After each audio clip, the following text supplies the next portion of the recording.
Thanks, World City, for having us. My name is Ryan Martin, and I'm from LDR Advisory Partners, and I'm joined here today by a fantastic panel to discuss Houston leading the energy transition. Here to my left is Jane Stricker from BP, Brett Perlman from Center for Houston's Future, Jenny Phillip from the Greater Houston Partnership, and Rob GAUDETTE from NRG Energy. So let's get started. Energy transition is not a new topic, it's the future. There's rising greenhouse gas levels, increasing populations in our densely populated cities, and the inherent scarcity of fossil fuels. The bottom line is that our energy demand is increasing at the same time that the delivery of energy sources and power is becoming increasingly complex. And there's a call to change to our energy leaders to take a refined look at the future of the energy industry and what that looks like. The question is energy transition the answer? Let's get into it. Brett, why is this important from a global perspective, and who should be leading this type of concept? Well, I think the global imperative is climate change. We've seen this summer, droughts in the West, storms on the Gulf Coast, and in February we saw an enormous freeze in Texas. Now, we don't know whether those events are tied necessarily to climate change yet, but I think we all have a sense that that the climate is changing, and we need to address that. And so Houston, as the energy capital of the world, I think should become the low carbon energy capital of the world, the place where we start to transform the industry to address this global imperative. Jane, how is your organization helping lead the energy transition? Sure, thanks. So if we rewind the clock just a little bit back to 2019, at the end of 2019, we launched our energy outlook. And really for us, it informed a couple of key things. One is that the world is electrifying, and cities are becoming more important. Mobility and convenience, particularly in cities, are becoming critical. People are moving away from fossil and moving towards renewables. And cities, we're no longer sort of driven by this idea of resources as much as we're driven by the demand from customers, and customers being cities, corporates, and consumers, to find new sources of energy that are cleaner and have a more sustainable future. And so that for us sort of led us down this path of announcing a new ambition to get to net zero and to help the world do the same. And so really our whole strategy is focused on how can we reduce the emissions associated with our own operations and achieve net zero, and at the same time help the world do that. And so we've set a number of goals in terms of reducing our production and operations associated with fossil, investing more in renewable energy, and really focusing on helping industries like cement, steel, and other industries, as well as cities, decarbonize. And cities are really central to the energy transition. It's where the vast populations, over half the world's population, live in cities. They make up 3% of the land, but over 70% of the emissions. And so this is where the real change needs to happen if we're going to be successful in the energy transition. And so that for us has become a key element of our strategy. We see our role as a greening company. We're not green today, we're continuing to invest in new technologies, and the world needs new low carbon technologies and to be on the forefront. But it also needs companies like ours who really understand size and scale and scope, that can help bring these technologies to the forefront and really bring them across the world. Wow. It's fascinating to see a global energy company that has global perspective all the way down to not only the individual customer, but also communities and regions, which makes me want to ask you, Jenny, as the Greater Houston Partnership focused on the Greater Houston region broadly, what's your organization's perspective on energy transition? Yeah, and a lot of it is focused on what the individual actions of individual companies are doing, such as those represented on the panel today. And it's not just about the energy industry sector, it's every industry sector and every individual and the emissions that they have within their control to be able to manage. From a partnership perspective, yes, the reduction of greenhouse gas emissions is incredibly important, as well as being able to see what Houston can do to be able to export those solutions worldwide. In the same way that we are a global exporter as the energy capital of the world, how then can we be in the energy transition exporting those solutions as well and being a partner in that conversation? It doesn't position Houston well to have our head in the sand about the energy transition. We know it's happening right now, and we know that we need to meaningfully pivot to stay globally competitive. Wow, thank you. Do you mind if I add? I think that Houston is extremely well positioned given where we see the future, where, we've all talked about, climate change is a thing, sustainable energy transitions are important. Where we all sit, where we all live is the energy capital of the world. And let's not forget what makes that, and it's people, right? It ultimately is incredibly smart, hardworking, dedicated people that are parts of companies that have changed the world over the last 100 years. The next 100 years are going to be more change, right? Cities, as we're talking about, and as the topic of the day, right, are the big important focus of where we're going. The good news is that it's not just a particular region, it's not a country, it's not a particular type of company. Everybody is out there. I'm talking to companies across kind of our portfolio of customers.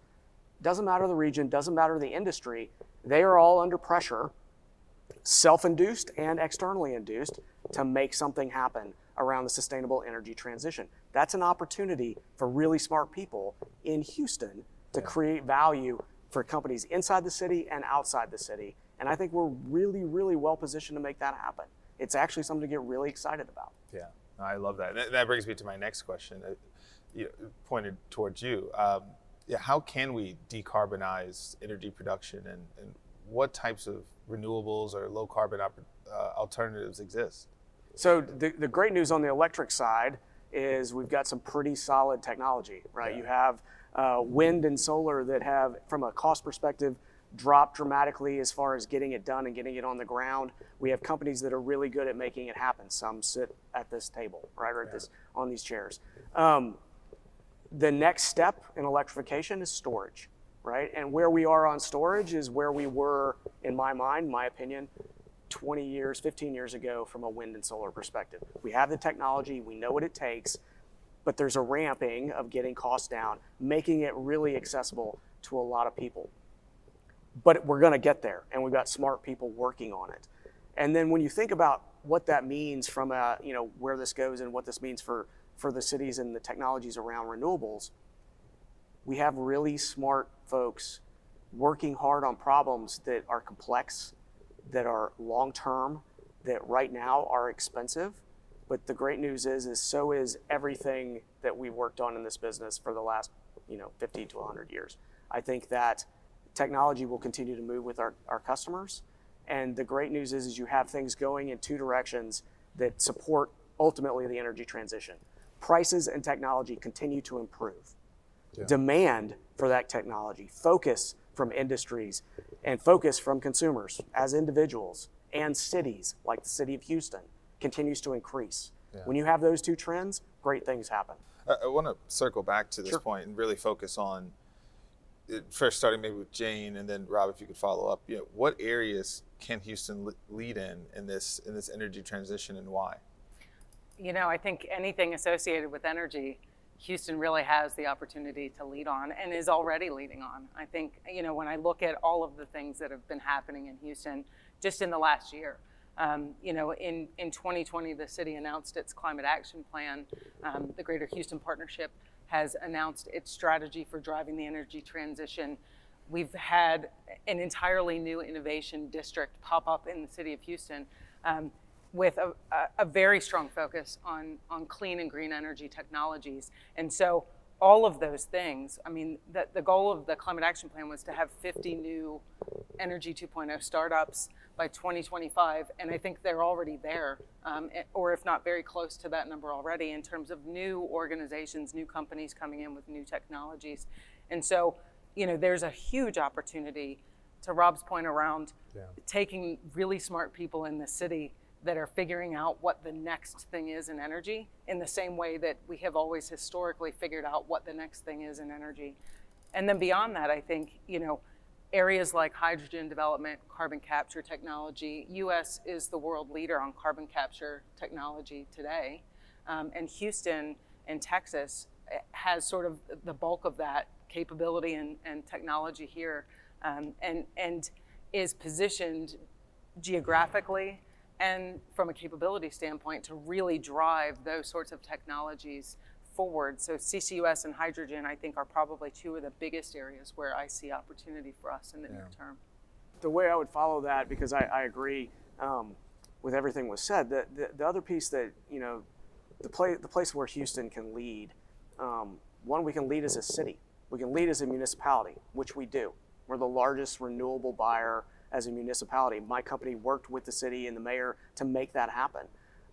We then have the infrastructure that makes this thing go, makes the energy business go, and that is really smart engineers. That is commercial thinkers, people who think about how do you take solution X, Y, Z and package it and create something that an industry or an individual can use, right? Yeah.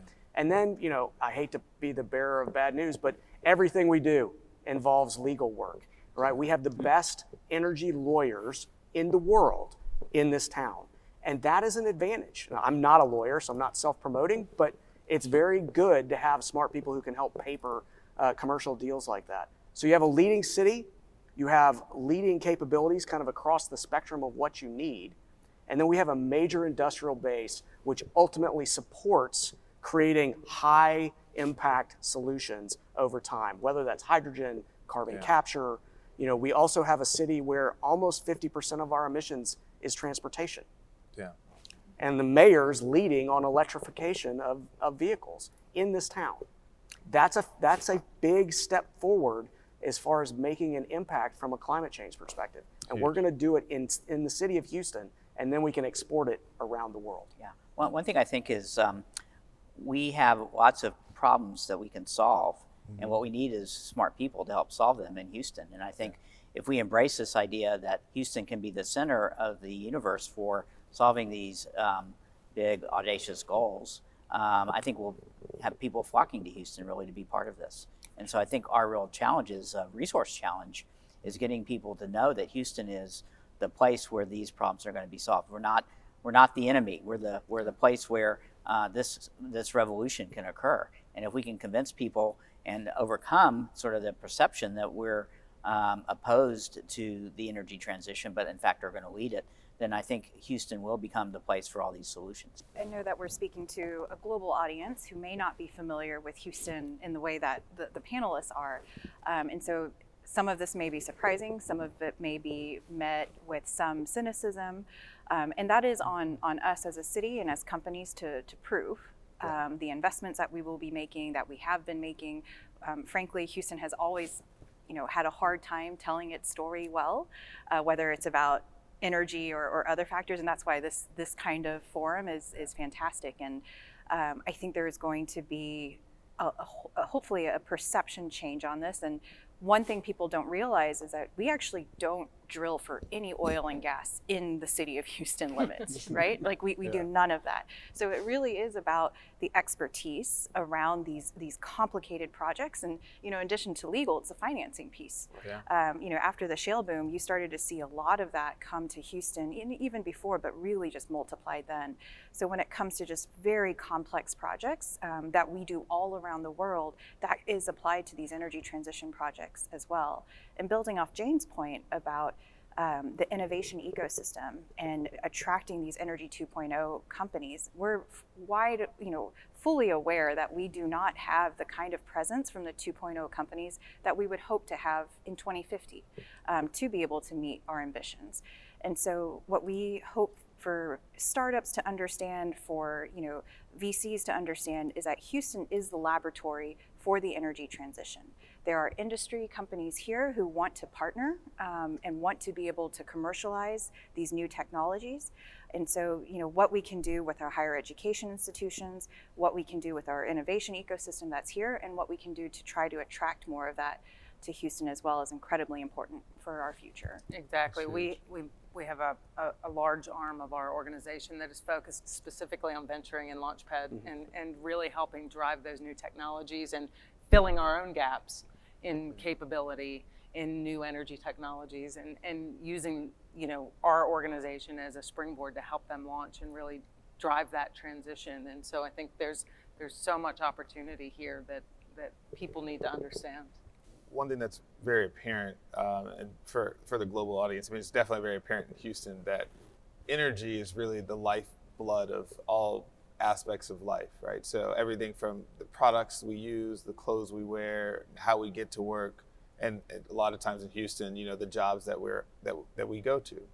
So with that said, I want to take a pivot and talk a little bit about principles of equity and how does energy transition really relate to communities, individuals, some of which may not have certain luxuries and stuff like that. So Brett, I want to ask you, for communities that don't have strong policy intervention, like some areas of the U.S., are they at risk of missing out of the benefits of cleaner, more efficient technologies for energy? Well, I think environmental justice has become one of the watchwords of what we're trying to do. And so I think as we start to think about this transition, we need to make sure that those communities don't get left behind.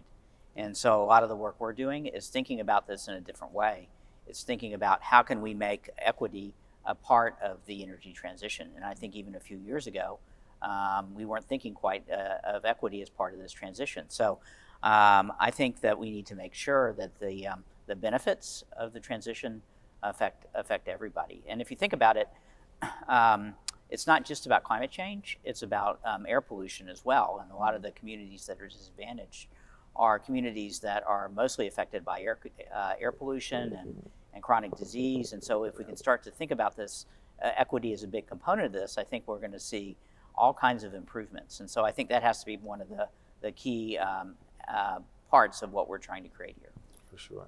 If I can add on that piece, there's also another element of the workforce, right? And there is a possibility of displacement of workers, and how would you go about in our community college system and our higher education system to ensure a reskilling or an upskilling of these workers so that they do have those Energy 2.0 skills that are needed from now until 2050 and beyond, right? Yeah. A lot of that is in the digital tech space, and then how do you ensure that those jobs are then aligned with various levels, right? Whether that is someone with a high school degree but not a college degree, or someone with a certificate or even a 4-year degree that's been in the industry for decades but now finds himself in a position that is no longer needed. Yeah. So what can we do in an equitable transition to address workforce needs and talent development?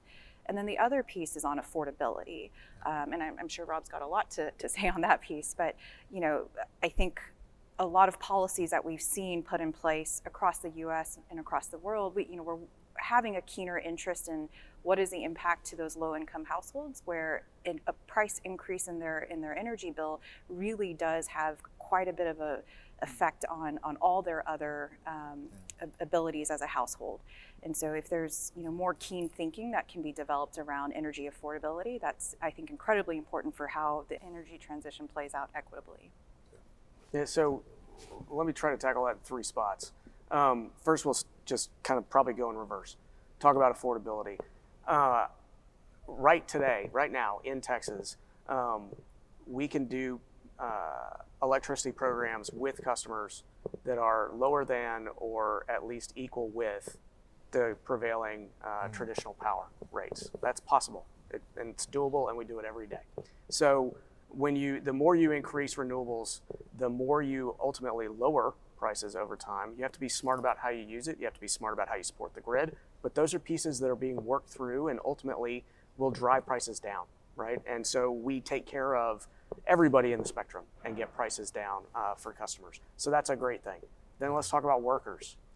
The great thing about the energy business, at least the parts that I've seen, is we've literally seen transitions between professionals or skilled labor working in the drilling and fracking fields of West Texas that are now slinging megawatts by putting together solar panel arrays and making stuff happen on the renewable side. That skill set is something that we can absolutely work through at the skilled labor level. When we work through our power plants, because we have plants that over time will retire, and we've retired some in the past, we're always keen on focusing on the workforce, reskilling them, trying to get them to whatever skill that they need for the next step. And that's not to say that they didn't have incredible skills. We have people with masters of electricity or of electrical engineering that we need them to learn a little bit more about data so they can take their 30 years of experience and turn that into something to how we can be smart about how we use energy or how we procure energy or how we do something in a market. And that is applicable everywhere. And then the last piece that I want to touch on is communities. So to Brett's point, as we lower overall emissions, every community thrives. Doesn't matter which one. The part that I want to focus on is we have traditional power plants that are in communities across this country. And when I say we, I mean the industry, sitting in communities where they've been a part of that community for 50 years, right? And with that comes the emissions that came with that power plant to some extent, but it also comes with the community player that was there. And so those who own power plants have to be mindful about the impacts that they've had in those communities. And that's not always negative. That's the support of the local fire department. That's the tax base to the school district. And we all as an industry have to be very mindful as we move things around, how that affects the communities that we all live in. Because our communities have to thrive for everybody in a business to thrive. We're not gonna do it without them. And that's an important part of what we've tried to do at NRG. And I would just build on that and say, energy equity is a big element of this, and environmental justice is a huge priority in this energy transition. But I think what we need to make sure of is that in our attempt to rectify that situation, we don't create a new population in other communities that then is left behind. And so it's really about making sure that everyone comes along on this journey and that we aren't so focused on one group that we forget about other groups. And I think that happens when you have energy industry working with government, working with academia and universities to really figure out what are the skills and capabilities that you're going to need down the road, and how do we make sure that we're all working together. And that's one of the things I really love about Houston is the way that this city comes together, whether it's industry, government, universities, non-governmental organizations. We all come together to figure out how do we work together to solve the problem, rather than finding fault or pointing fingers. It's all about how do we make it more successful for everyone here. And that's one of the great things about doing this in Houston and why we'll be so successful. Yeah, because it's an important question, for communities that have traditionally relied on coal or oil or natural gas as, their main drivers of employment, prosperity, your public tax revenue. What is this going to look like? And I mean, you all spoke a lot to that.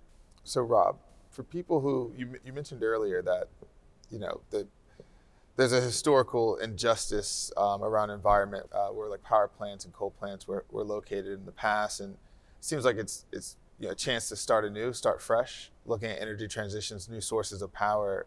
You spoke about this earlier.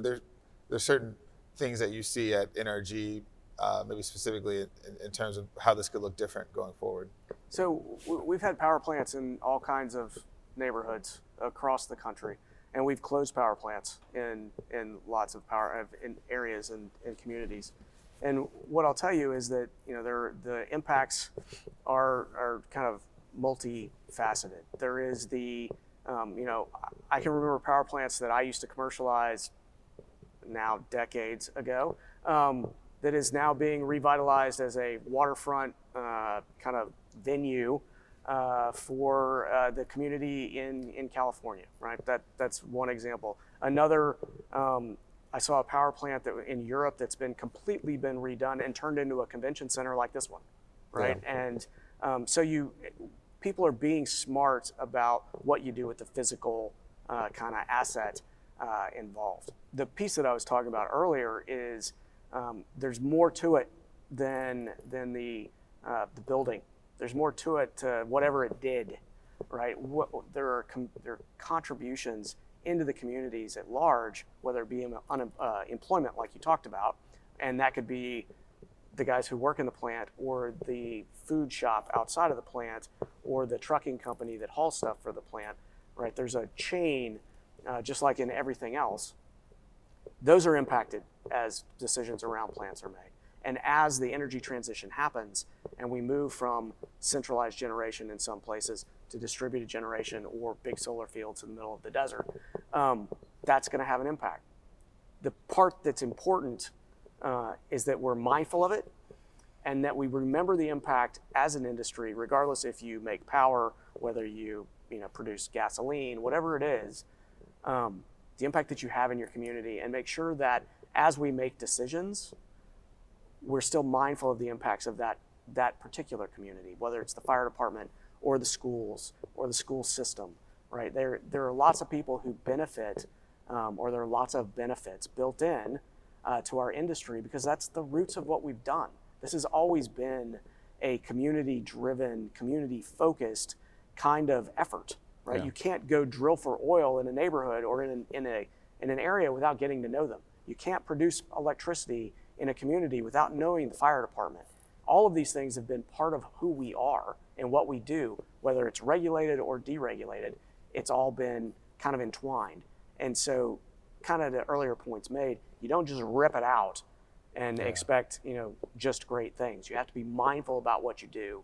And that comes down to the community that you're in, the people that work there and the people that work around it, and ultimately the individuals who live close and around the plant. Does that make sense? No, yeah, of course. And I mean, there's so much passion and leadership around this panel, and really want to close with asking each of you, why Houston? Why is this important to your organizations? Why is it important to you? In your own words. So for me, I think, one of the things that I've learned over the last few years is that Houston is one of the most diverse cities in the world, and not just in terms of demographics, but also in terms of capability and education and experience and ability. And so, for me, Houston is sort of the future of every other city with the level of diversity that we have. This is the heart and soul of the energy industry, and it will continue to be the heart and soul of the energy industry because there's so much passion, because there's so much diversity, because there's so much opportunity here. And so for me, Houston is the place where it all comes together, and the place that sort of sets the tone for the rest of the world. Yeah. For me, I think it's really about our children, because this is a problem not just for our generation, but really for the next generation. And so I think what we have to do is think about how are we going to make not only our world, but our community a place that is a place that's vibrant and is going to thrive for the next generation. So it's really about what can we give back to the next generation. Yeah, I think Houston has a really unique opportunity to be an example of a city that is able to pivot along with its industry, along with its core industry.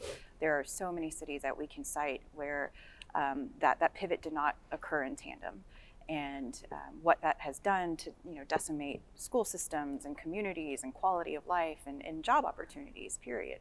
And so, Houston, as the energy capital of the world, should be looked at right now under a magnifying glass to be a study of how a city can meaningfully pivot along with an industry when there is a global phenomenon that is occurring. And I am bullish that there is going to be a great story to tell at the end of this, and we need to for the future. Yeah. So I don't want to go last, but of course I got lucky there. It comes down to a few things, and the first is that I'm from Houston. My company just moved to Houston, right? We moved our corporate headquarters in the last year, 18 months, because we see talent. We see diversified talent, diversified skill sets, diversified backgrounds, diversified capabilities, and that's essential to putting customers first, which is what we do, but also essential for the sustainable energy transition. So that's a massive part of it. The second part is we have leadership. We actually have a city that wants to do something alongside the industry and move forward along this journey called sustainable energy, right?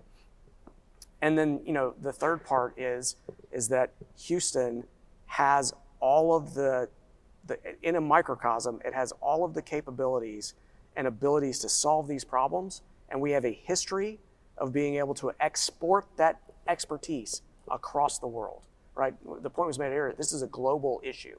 Okay. We have local talent, and not only do we have local talent because they're engineers, lawyers, finance, whatever, we also have a capability that over the last 50 plus years in this industry, we've been able to take that talent and export that capability across the world to create the energy industry that we have today. And that's what it's gonna take for the future. So I join you. I am very bullish on what Houston can do and what we can contribute to the sustainable energy transition. I love that. And I want to thank you each again for taking the time today, and to the World City audience, thanks for tuning in, and look no further to Houston for the latest on energy transition.